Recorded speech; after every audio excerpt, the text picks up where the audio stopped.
welcome to Catch You Outdoors. I'm your host, Captain Rob Modes. This podcast is about living and playing in the Florida Keys. I cover my favorite sport, fishing, but also all the many things to see and do down here in the islands. Thank you so much for tuning in, and now it's time to kick back and relax with me in the Keys.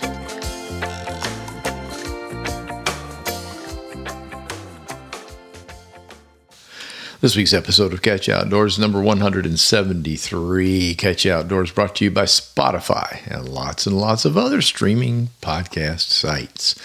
Title for this week's episode is Dining Out in the Lower Keys. Yep, I'm going to cover all the restaurants from Marathon down to Key West, but again, only the ones that Janelle and I have had the pleasure of visiting and eating at.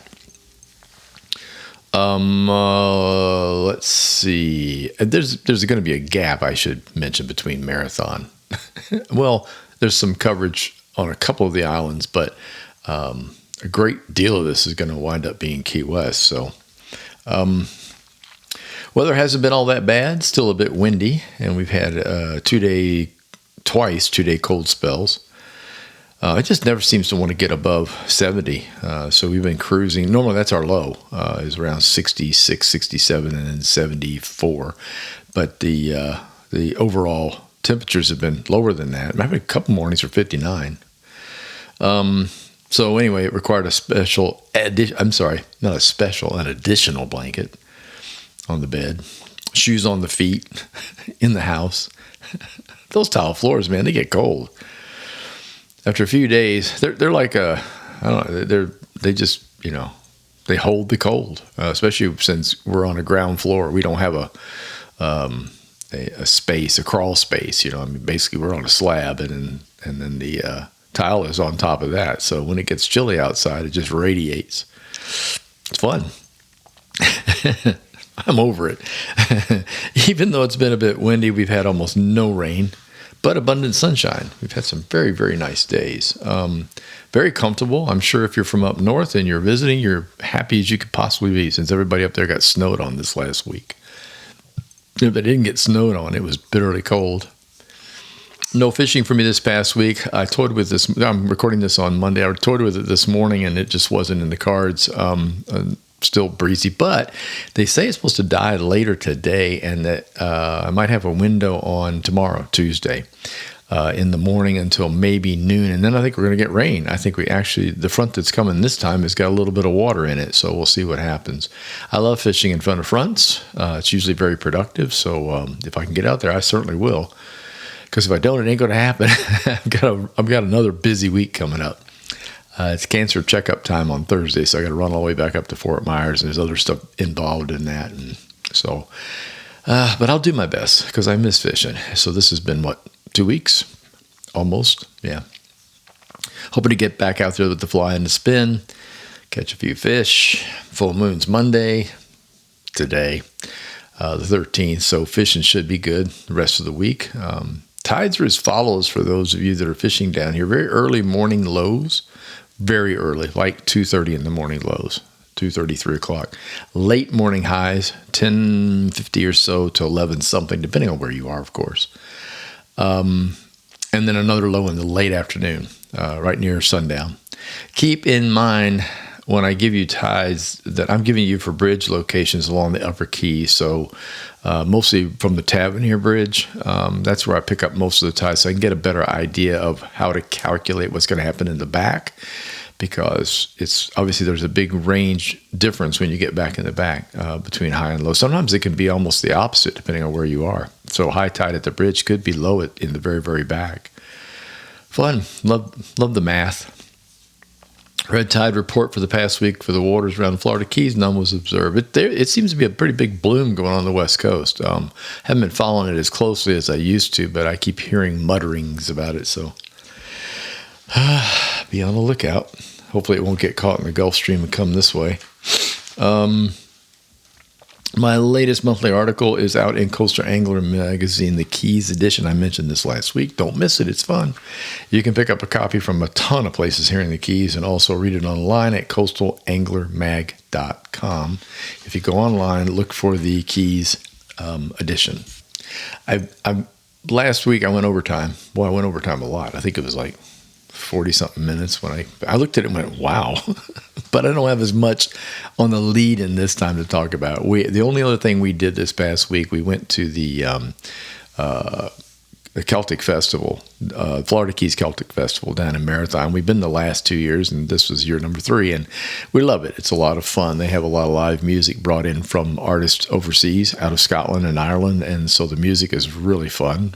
Pipe band, lots of booths set up with lots of goodies for sale that have to do with Scotland and, jellies and honey and booze and just fun things. It's really great. And plus you get to hubbub with a bunch of people who are, Scottish, and we get a kick out of it. The weather was really good for this one up until about noon. It was beautiful, actually, but there was another front, and it came through, and man, it was really wild. It got really chilly really fast. The wind blew, and a little bit of rain came through, so we escaped to a restaurant, which will be included in this because it is in the Marathon area, and so it was something we hadn't been to before. But if you're down here and you get a chance to go to the Scottish festivals, there's one here. There's a really good one here, obviously the Celtic one. And then up in Fort Lauderdale, they've got a really good one. And then the big one is at the Dunedin, in Dunedin, Florida. That is a serious, serious games. Tons of pipe bands from overseas come in. They have full games. It's really, really great. So if you're in the area or in Florida and you have access to get to Dunedin, do it. It's really fun. So as promised, here's a segment number 2 about dining out in the Keys. First, a couple of corrections from last week, thanks to my fact-checking team here at Catch Outdoors. You all know her name. I've got the Bayside Grill and Sunset Bar locations backwards. Well, actually, at first I had them right, sort of. They're in the same location, so that's confusing for an old guy like me. One is on top of the other, and I often get them mixed up, and I managed to do it on the podcast too. So let me straighten this out. The Bayside Grill is downstairs. Okay, that's live music right on like a beach kind of. The bar is there, and beautiful place to watch the sunset. The Sunset Bar is upstairs, and that was the glassed-in area up there. Really nice restaurant, really good food, and you can watch the sun go down from altitude above. So I also mentioned, this is part 2, I also mentioned that the martini and meatball special at DeGiorgio's Cafe Largo is offered every weekday from 4 to 7. Happy hour has now been changed to 4 to 6, and that's a happy hour item. So, yes, it is season. I can see what they did. Took a whole hour off the happy hour. So the martini meatball is still on, and it's Grey Goose. I mean, we're talking a serious martini and a delicious giant meatball. So if you're in the area, partake. It's really good. So now it's 4 to 6, not 4 to 7. So here we go. Dining out in the lower Keys. Let's see if I can keep from making any. Don't worry, she checks me after she listens and goes, "Oh, I can't believe you said that." I'm like, "Oh, geez." And I don't go back and edit these things, okay? Just so you know. You might already have figured that out. There's a big gap in the places we've dined after leaving Islamorada, and I mentioned that a minute ago. So between Islamorada and Marathon, there's really nothing. We don't stop. We just go. And most of the places that we would have stopped, if they were there, would be really little and quick, like, you want a Coke? Would you like a bag of chips? That kind of thing. Because we're hell-bent to get south. And that's because most of our Keys trips are to Islamorada and then on to Key West from there. So we like to do Islamorada. We'll eat there. We'll stop for a breakfast or an early lunch and then continue down. So that's my excuse. So we'll cover Marathon first. The Island Fish Company. You're going to see a giant billboard for that as you're headed south on the obviously right side, bay side of the road. But it's located on the Gulf side, and I want to differentiate at this point. When you get to Marathon, you are no longer next to Florida Bay. You're next to the Gulf of Mexico. So we refer to that as the Gulf side, and of course the other is still the Atlantic all the way down. But located at the Gulf side of US 1, it's really quite a treat. We've been there several times. Mostly for lunches while staying in the area. Janelle does quite a bit of tourist promotion there. It's part of her territory, and so we generally go out to eat or something if I go down and join her for whatever event she's working on. It's a really, really fun place. The Island Fish Company is really, really big, and it's on the water. So boats can come in. It's got a dock there where basically you can just motor right in and have lunch or dinner. Food is excellent. They've got delicious burgers. Y'all know me. I love burgers. My big test for most places, believe it or not, is a burger / cheeseburger. If they can manage that, I figure they can do most anything. Obviously, they have lots of fresh fish. And they usually have mahi as the catch of the day there. You're going to find that in a lot of Keys restaurants. That's a mainstay. If they're not doing that, then their next step is going to be yellowtail. But in most cases, most restaurants in the Florida Keys charge a little extra if yellowtail becomes the fish of the day. So in other words, you'll notice the price is a little higher on the menu. If they have yellowtail and you order fish of the day, which is mahi, they'll simply tell you, hey, there's a $3 charge. There's a $4 charge if you want to switch it to yellowtail. So be aware of that. I happen to love yellowtail, so I'll usually opt for the little bit of extra money. Let's see, and they'll cook it any way you want. Keep in mind, all these places will do, blackened, grilled, baked, breaded, all that kind of fun stuff. So fried. On a recent visit there, I met up with an old childhood friend. His name is Greg. He's from Clearwater. I literally grew up with him. It's just hard to look at each other and realize that we're both 70 years old or close to. He's close to. I'm not sure. I'd say he probably is close because we were in the same grade. It's just weird to think that that's the same kid that was 10, 11, 12, 13 years old. It's just. But anyway, it was cool. And while I was there, that's where we met because he was staying near there in Marathon. I had the shrimp over pasta. Let me tell you what, that was really, really good. I don't stray much into the shrimp dishes because I'm so used to having shrimp. I mean, you can just go to the store and pick up shrimp most anywhere, fresh shrimp, and just boil it at home and make some dip. And so I don't really go into the shrimp dishes all that much, but I did that day, and I got to tell you what, it was great. Full bar, cold beer, yummy food. Also, no need to dress up for this one. Boat people usually show up in bathing suits and the gals with cover-ups. So it's just, everything but barefoot. You got to have a shirt on. You got to have shoes, so flip-flops count. And that's also true for almost all of the restaurants here, even the white tablecloth ones. Yeah, last week I mentioned Ziggy and Mad Dogs, which is one of the ultimate steakhouses in Islamorada. And it's funny, you'll go in there and you'll see 3 or 4 fishing guides sitting at a table still in their fishing guide clothes. Okay, those of you that know what that's like understand.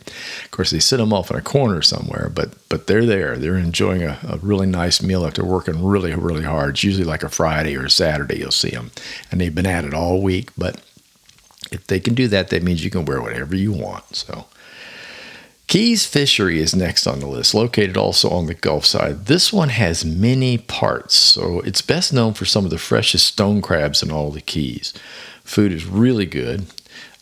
Yes, I did have a burger there once, and I loved it, but you have to dig into the claws. And, of course, they're fresh Gulf pink shrimp for those of you that are onto the shrimp kick, by all means. Actually, everything there is yummy. This is a place that sells fish. Okay, this is a fishery, so it's a market, a seafood market. So don't be afraid to try anything on the menu. Attached to the main restaurant, outside, there's a walk upstairs to the Keys Fisheries Upstairs Bar. That was the official name. It is now known as Shannon's Crab Trap. Same thing. So if you go online and you can't find Shannon's crab, yeah, that's hard, Crab Trap, Keys Fisheries Upstairs Bar is what you're looking for. Shannon was a bartender there that everyone loved. I mean, she's just one of those people. She's fantastic, and unfortunately she passed away. And so they named the bar after her. And I thought that was appropriate. So there you go. By the time you get down, they'll probably have signage and everything by the time you get down. So she was much revered. If you can get a seat at the bar or on the surrounding tables upstairs at Shannon's Crab Trap, the view is really great because you're looking out on the Gulf of Mexico over the marina. And you're raised up in the air. It's about, I'd say it's 2.5 stories tall. It's a pretty good climb up to the bar. Also understand that the upstairs bar is their raw bar. So some of the things that you might see on the menu or think I'm going to get oysters on the half shell, you won't get those downstairs. Typically, they're going to be upstairs at the bar itself. So And that's true for stone crabs. A lot of times you won't get stone crabs down below, or they don't, or they're limited. They'll say, "Gosh, all we got left is large," but they got more mediums and stuff upstairs. So you head up there to get your stone crabs. So be aware of that. Don't be afraid to ask. But that, I just want to make it clear that that's there. There's also, I mentioned the seafood market on site, and it honestly does not get any fresher than going straight to the market for the fish and stones and things like that that are coming in. Next on the list, a little further south, Burdines Waterfront. It's on the Atlantic side. Don't miss this for delicious food with a view. And awesome handmade burgers. I had to put that in there. Yeah, baby, the seafood's good there too. It really is. Also, don't miss this. This is really cool. They have a dessert, deep fried key lime pie. I had it last time I was there. I know it sounds weird. That's why I had to do it. But believe me, it is very, very good. Matter of fact, it's pretty hard to pass up. Their overall seafood, of course, is excellent. This is an unusual place. It's at the end of the road. So when you're hunting for it, I mean, it's like, thank goodness we have GPSs in cars now, because it'd be really tough to give directions out to get to it. And you might get lost anyway. When you get down there, it's just it's the end of the road, basically. End of a sand road. And so, and then you climb stairs. Yes, they have an elevator. You climb stairs and you wind up in this great fun restaurant high up in the air, more or less. Tables are limited. It can be tough to get seating. You might have to wait in line. This is a very, very popular place in Marathon. Both times that I've been around it was just packed. So, but again, great seating, and you can sit outside on the edge or inside. I like the outside edge where I can just look out, So I'm trying to remember. What did I eat there? I know I had a cheeseburger because they make handmade ham. Okay, here's the deal. Their burgers are handmade. These aren't processed burgers. They don't buy the patties, that kind of stuff. They make the burgers, and that's why I like it so much. But I think the thing that rang home most for me was the deep fried key lime pie. Weird, but good. Also in that very same area off the same entry back road is a place called the Castaway Waterfront Restaurant and Sushi Bar. That's what I mentioned earlier. When we were down for the Celtic Festival, we left it around noon, said, let's go get lunch. And Janelle says, I've never been to the Castaway, and I hadn't either. So we went. And again, it's down that same road. You just take off a different angle to find that restaurant. And again, up against a marina. Really cool place. Great big walk-in outside bar. Obviously a place they could do music. And then inside is covered like a great big tiki bar. What makes this place unusual is, let me run the name again, Castaway Waterfront Restaurant and Sushi Bar. They have fresh sushi, and it's delicious. The menu is huge. I can't even begin to tell you. It's a great big long page, double-sided with all kinds of details in it. What they are most famous for is serving up lionfish, which is a highly invasive fish that we have on our reefs. Lionfish, if you've probably seen pictures, this is the fish that you've seen in aquariums, or if you've gone to public aquariums, they love to have them in there. They're looking at you with lots of tentacles hanging off the sides, the back, the tops, and which are almost deadly poison to some people.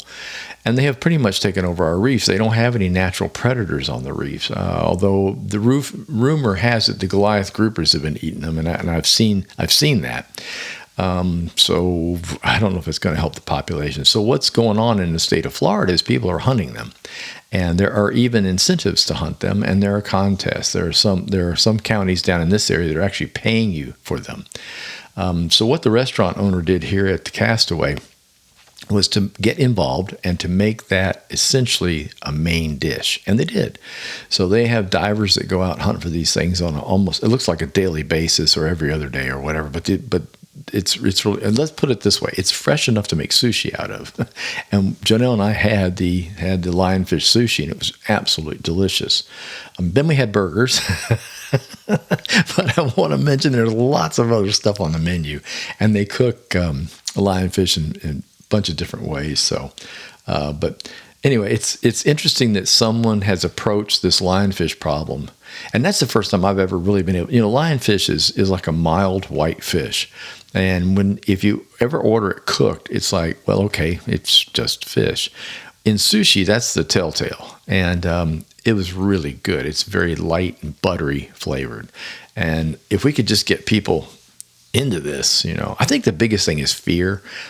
They sting, and it's seriously poisonous. Can put the real hurt on you. And with somebody that has allergies to like bees or that kind of sting, I'm sure it could be a real problem.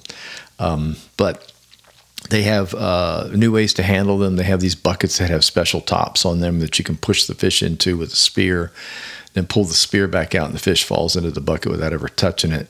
You have to know what you're doing when you clean one, but of course there's instructions on how to cut the spines off and then start with the fish, and you wear gloves when you do that. But I would love to see that as a product. I'd love to see lionfish in a seafood place. Yeah, it'd be a good idea. By the way, I was very, very surprised at the size of the sushi delivery. It was not like one of these little, let's give you 4 rolls or 6 rolls. This was like a great big 10-roll thing with all kinds of accoutrements with it. And I really liked that a lot. And I walked by a couple's table when I was on the way to the bathroom. I came back and I'm like, they had ordered 4 of those things and their eyes were bugging out. They're like, they had no idea what was about to happen. If they were doing that as an appetizer, they just had lunch. So. Also, something else popped up while we were there, which we both were looking kind of mystified over. Their Bloody Mary is called the Bloody Watson. And I'm sitting there going, why is it our famous Bloody Watson, that thing? Buy one, get one. Specials at happy hour on the Bloody Watson. I'm like, what is that? Now, some of you may have already caught on, but it took me a minute. And I was getting ready to Google when all of a sudden it just dawned on me what was going on. The place is called Castaway. Y'all remember that movie? Do you? Remember Tom Hanks' best friend, the volleyball? Yeah, that's right. His name was Watson. So obviously you're at the Castaway, and the Watson Mary is the signature drink. I thought that's very, very crafty. I mean, that's pretty cool. And of course they have specials on it, and they have pictures and all that kind of fun stuff. So just so you know, now you know a little trivia from the Castaway. Moving a little further down the road to Big Pine Key, there's the No Name Pub. Yeah, with the famous logo saying, "You found it." T-shirts, you'll see them all over the place in the Keys. Guys will wear the T-shirt, just says No Name Pub, and then below it says, "You found it." Back in the day, before GPSs, and you have to understand this place. Let's see, I wrote it down. I know it opened in the 30s. When did it open? 1936.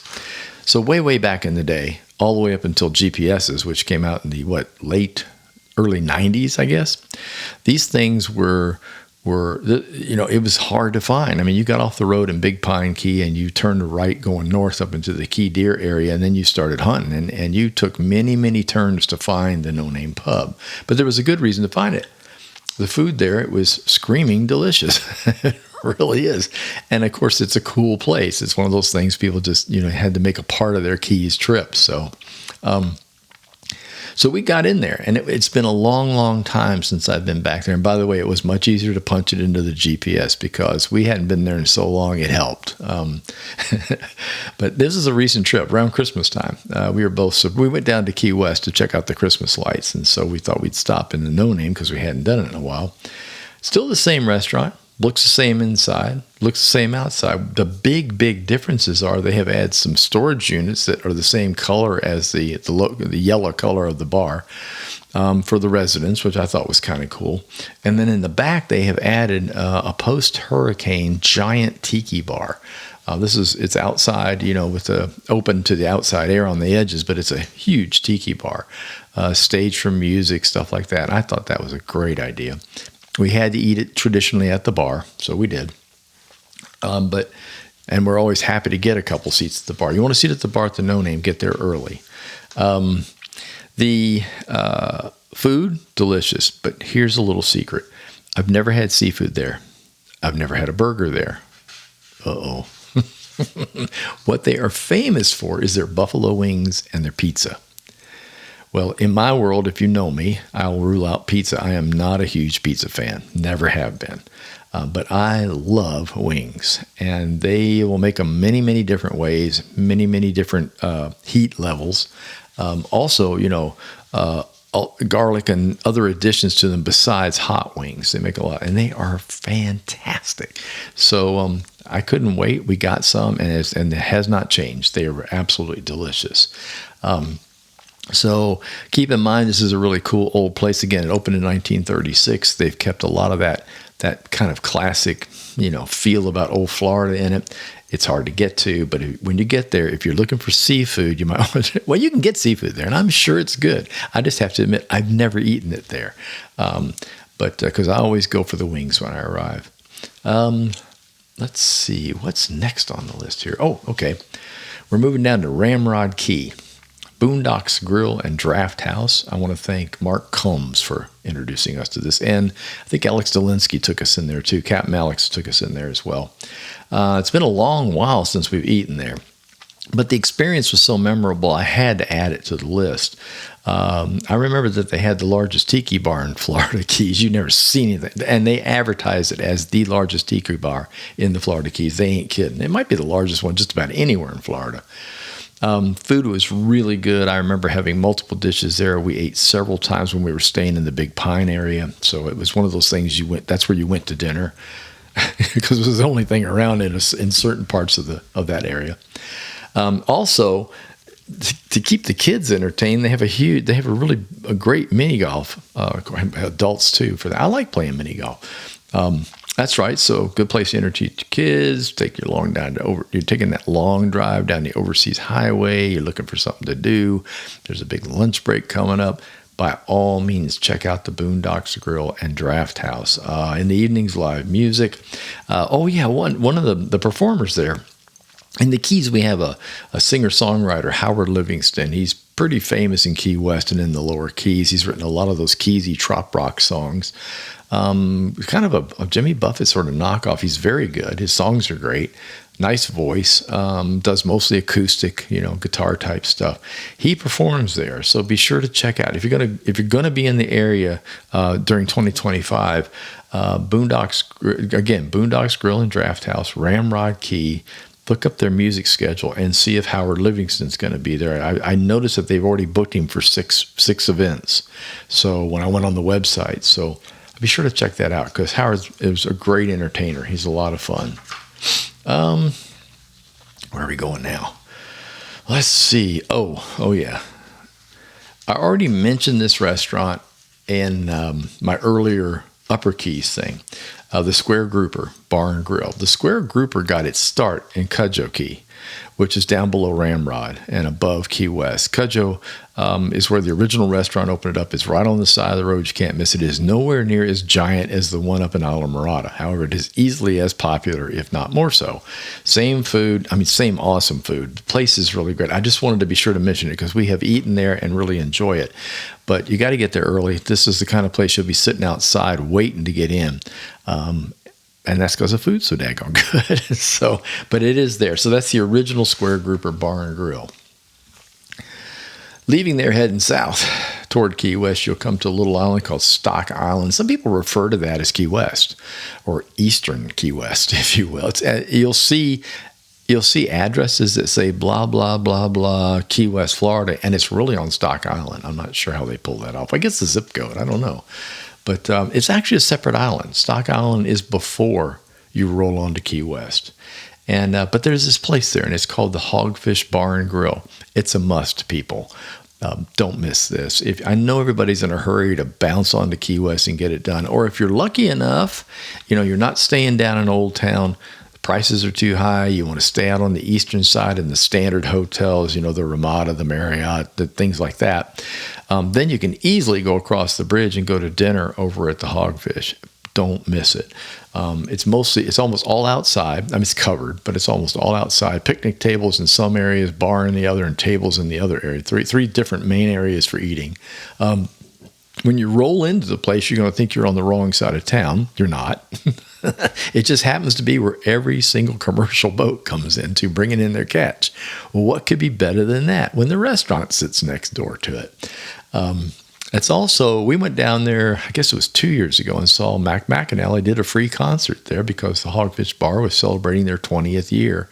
And so Mac, who's a fan, showed up and played music, and it was, boy, that was fun. Back in the day when Jimmy Buffett was alive, it was his secretly kind of hideout. People expected him to be all over Key West. They would look for him all over Key West, but he wasn't there. He was over on Stock Island, and he was having dinner at the Hogfish. So it's got that connection too. Food is fresh. Fish are wonderful.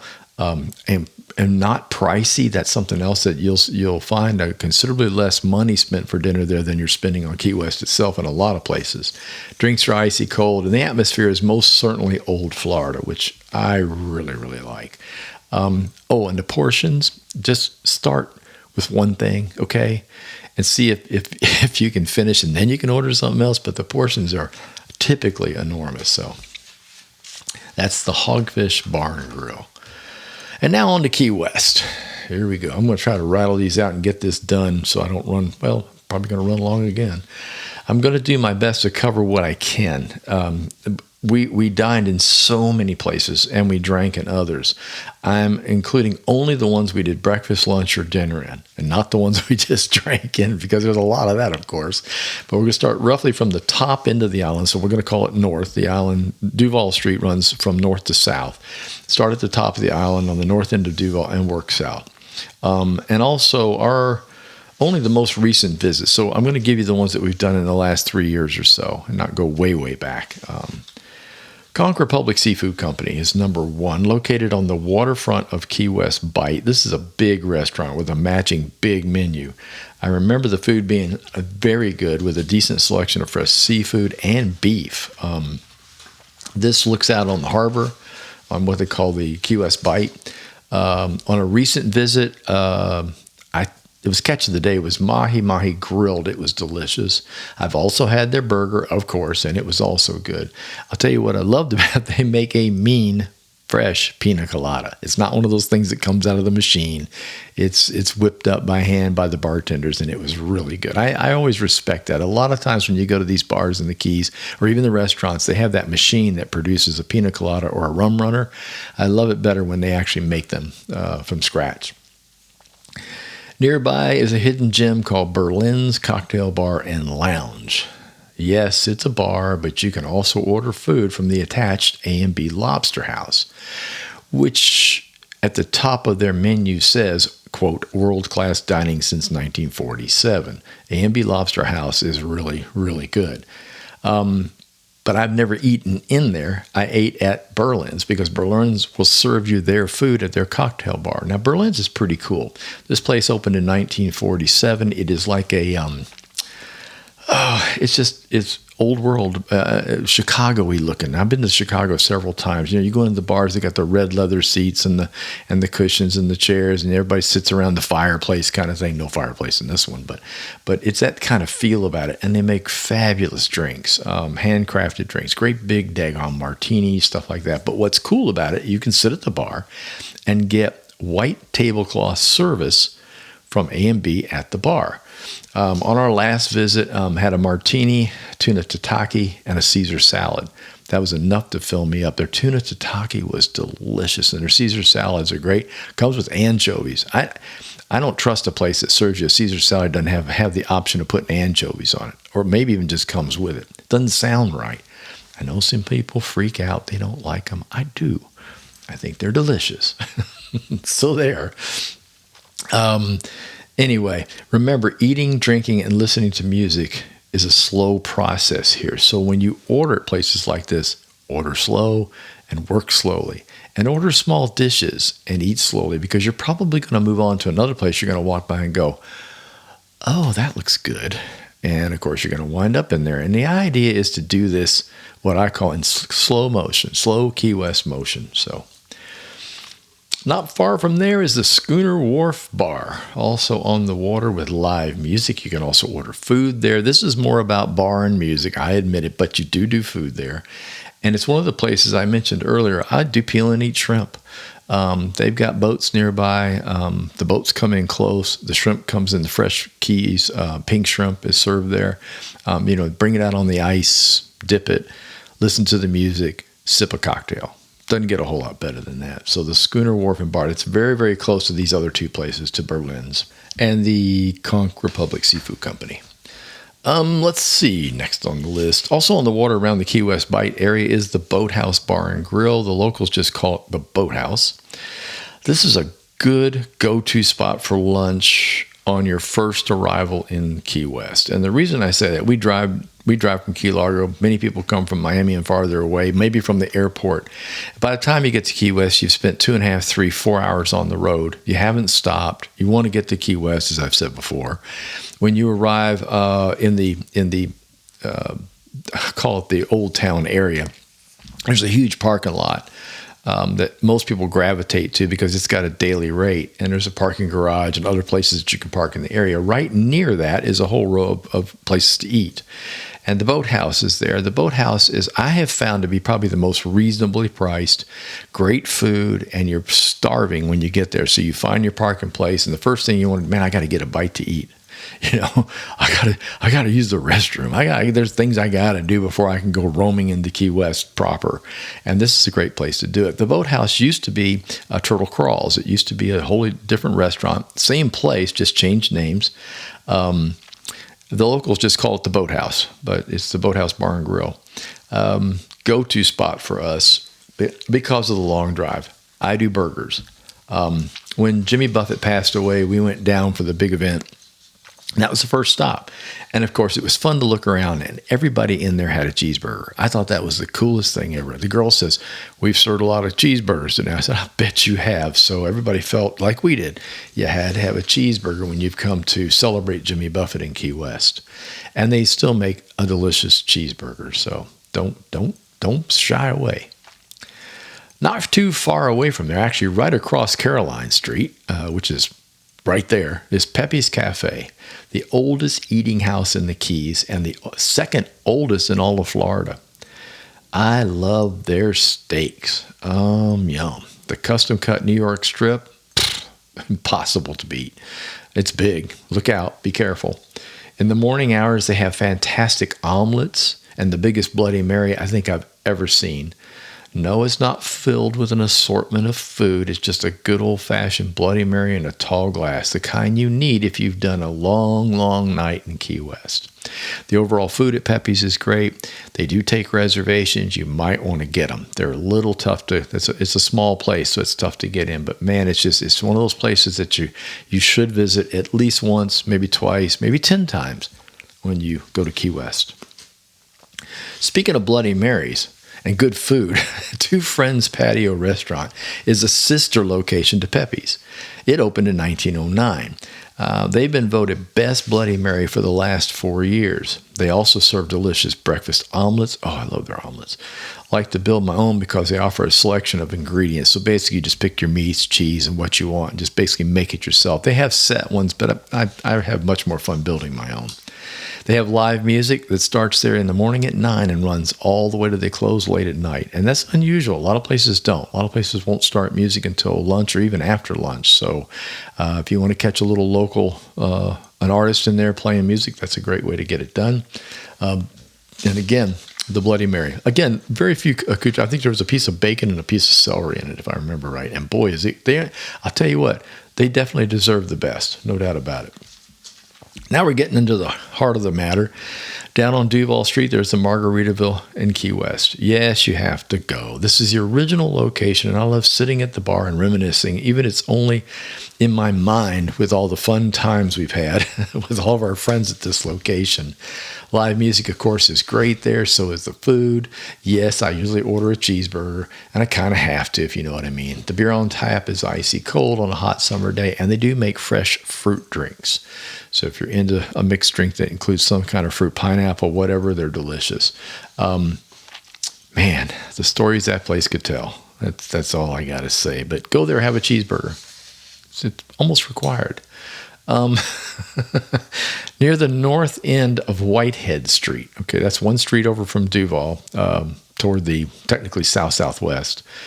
Whitehead Street, you'll find First Flight Island Restaurant and Brewery. Many moons ago, this restaurant was owned by Kelly McGillis. That's right, Top Gun fame.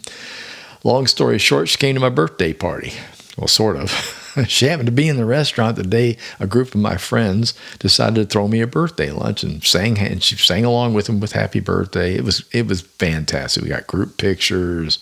But that's what I love about Key West. You just never know who you're going to run into. Anyhow, the food, it's still there. The food is delicious. Janelle and I recently went to the bar and I tell you what was really good. They had these deviled eggs that served with beer battered jalapeno. Oh, golly. That's all I needed. That was my lunch. That's really all I needed. But they do have great burgers, and they have they have wonderful seafood in that place too. So keep that one in mind. It's called First Flight. The reason it's called First Flight, it's in the old Pan Am building. Back when Pan Am flew the first airplanes out of Key West to Cuba, that's where it took place. That's where you went to get your ticket and get ready to board your airplane. So there's a little history for you. When you're sitting in there, they got some great photographs of the good old days in Key West. Down near the Bahama Village in the southwest part of town, you'll find Blue Heaven. This has long been one of my favorite restaurants in Key West. Yes, and long before Jimmy Buffett wrote a song about it and made it famous. A lot of folks found it after that, but that's okay. I like to share. Anyway, let's see. They have a very special breakfast item that's only offered during Florida lobster season called Lobster Benedict. It's the best I've ever had. I'm sure if Janelle were listening right now, she'd be nodding her head. We go there specifically for this, to tell you the truth. Here's the deal. It's like any other Lobster Benedict, except it's got fresh Florida lobster in it. And then it's covered in a key lime hollandaise sauce, which is out of this world. I can't begin to tell you how good this is. I will make sure on Wednesday that I include a picture of it in the Wednesday Facebook post for Catch Outdoors. So be sure to check it out. I think if you just look at the picture, you'll immediately want to go there before lobster season ends. And you can't go wrong with anything off the menu. I want to point that out. This place has top-notch, delicious foods from top-notch, delicious chefs. So don't be afraid to order anything that they have. It's really, really good. We got lucky one night and had a very late dinner after a concert. And this was at the down at the big arena. I forget. I can't remember now. I can't remember the concert. We've been so many times it's starting to run together. Anyway, both of us were exhausted. We were tired. We were heading back. It's probably around 11 o'clock at night. And when you came out there, the pedicabs out there, these are the three-wheel bicycles with a driver that'll take you most anywhere. And by the way, that's the way to get around Key West. It costs just about the same as the cab, sometimes less, especially if it's a short trip from one spot to the other. So by all means, join in on the pedicab fad. It's a lot of fun. We caught a ride with a driver, told her we were starving. What would you recommend for a late night dinner? She took us to the Old Town Tavern and Beer Garden, located on South Duval. I haven't mentioned this much, but besides burgers, I am a freak about shepherd's pie. I love shepherd's pie. It's just that you only seem to find it like at an Irish or a Scottish establishment. You rarely don't see it at too many other places. Well, let me tell you, they had it, the Old Town Tavern, and it was really, really good. So there you go. Looking for a late night comfort food? You cannot go wrong with shepherd's pie at the Old Town Tavern. Check it out. It's now on my list. I'll tell you that right now. Hidden away at the corner of Vernon Avenue and Waddell Avenue is Louie's Backyard, also made very famous by Jimmy Buffett. In a song, he mentions heading next door to the bar for a Bloody Mary after a rough night. That just happened to be Louie's. Today, it's still one of the best in Key West. Last-minute reservations can be tough to get, so plan early. Fancy place, white linen, candlelight. You can still show up in island garb and flip-flops. No one will notice. I usually go with grilled swordfish if they have it. If not, the grilled filet mignon is my second choice, but both are delicious. Also located upstairs is the cafe at Louie's Backyard. They offer small plate appetizers, wide selection of wine, cocktails. Oh, and I should mention the spectacular view of the Atlantic Ocean. Good place to wait for a table if that becomes necessary. And then there's the After Deck. All this is in the same location, the After Deck bar. They call it a little piece of heaven, because it is. It's on a deck just behind the restaurant, out over the Atlantic Ocean, and in my opinion, there's no place else in the islands that has the feel of leaving the country without actually not leaving the country when you're sitting at the After Deck. It really is spectacular. So there you go. Now we got time, just got enough time here to run useless information. So stand by and I'll get that rolling right away.